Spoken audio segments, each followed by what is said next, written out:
Parson, do you have a statement or anything you would like to say about what's going on in our nation's capital today?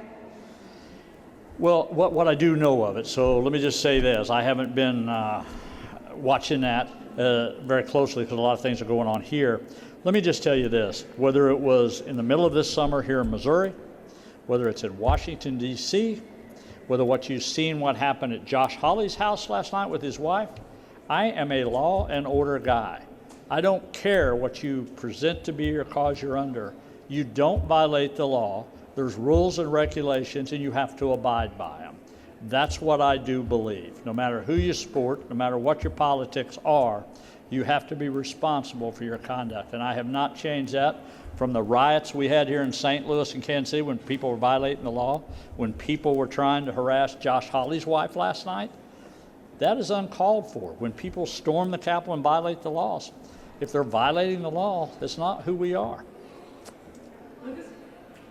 So I suppose you kind of hit on it there at the end, Governor, but maybe to be more direct, are you disappointed to see what's going on at the Capitol, the way people are behaving there? Again, I don't know what all's going on. My understanding is people went in the Capitol. They wasn't supposed to go in the Capitol, and were doing obstruction to what the Senate and the House was doing. That's what I know. But no, you shouldn't be doing that. No more than here.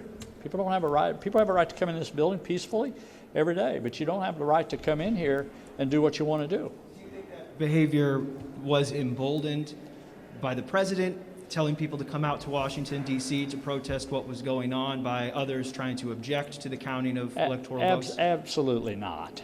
And here's why I say that, is that any time you've had gatherings in Washington, D.C., we've seen marches, we've seen different people go out there for a reason. Are they wrong to do that? No, everybody has a right to protest. I think when you try to attach on the political game, whether you try to blame the president or blame somebody else, my understanding is the president told him not to commit any crimes.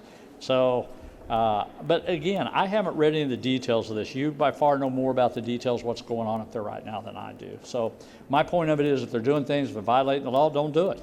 Go back outside, protest.